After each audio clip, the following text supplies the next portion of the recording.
प्रांतीय कार्यालय में प्रांतीय बैठक हो रही है सर। सर किन बिंदुओं पे आज चर्चा हुई सर, वो मुख्य बिंदु पे बता दिए। हमारी हर त्रैमास में जो प्रांतीय कार्यकारिणी की बैठक होती है, केंद्रीय कार्यकारिणी की हमारी आज वो बैठक थी यहाँ लखनऊ में एकता भवन में, और बहुत ही सफलतापूर्वक अभी संपन्न हुई है। बहुत बड़ी संख्या में हमारे मंडलों से, जनपदों से और प्रदेश की कार्यकारिणी के लोग ने इस बैठक में भाग लिया। शासन वाला नहीं लगा था तो वहां भी फोन किया गया, दूसरे दिन वो हो गया। तो ये लगता है कि अपने लोगों का संगठन है, अपने लोगों का काम हो रहा है, बड़े काम तो हो ही रहे हैं। सरकार की कोर्ट में जाए तो निश्चित रूप से सरकार के समझ में आएगा। इसी आह्वान के साथ आप लोग आए, आप लोगों को पूरा धन्यवाद देते। हमने अभी जो मुद्दे रखे थे सरकार के सामने, हम जब से लगातार पिछले सालों से रख रहे हैं, कैशलेस दीनदयाल, पंडित दीनदयाल कैशलेस क्षेत्रीय योजना का था मुद्दा हमारा। उस पर हम लोग शासन से लगातार प्रयास कर रहे थे, कुछ सफलता हमें मिल गई हैं, जिसमें हमारे माननीय उप मुख्यमंत्री ब्रजेश पाठक जी का बहुत ही महत्वपूर्ण योगदान रहा। वो सफलता मिली, माननीय मुख्यमंत्री जी ने उसको लागू कर दिया।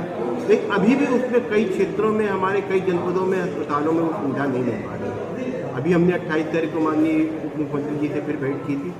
हमने उनको अवगत कराया कि कई अस्पताल जो आपने अपने पैनल में लिए वो सुविधा नहीं दे रहे हैं हमें।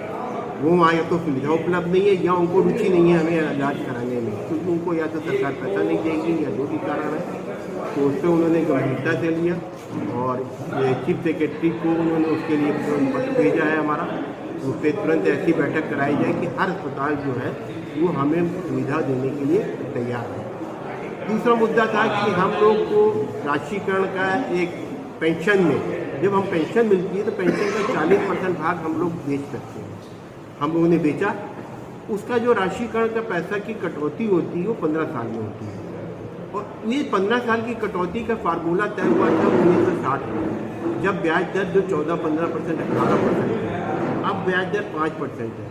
अब जब कैलकुलेट किया जा रहा है तो वो 10 साल में 8 महीने, 10 साल 8 महीने में वो कटौती हमारी ब्याज शासन हमसे ले चुका होता है, और हमको 15 साल तक ले रहा है आगे भी। तो 5 साल का वो हमसे नाजायज पैसा सरकार हमसे ले रही है, गलत पैसा ले रही है।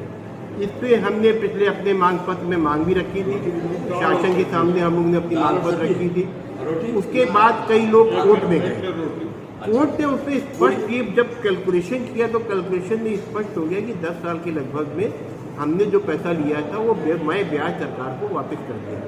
तो कोर्ट ने उस पर स्टे दे दिया।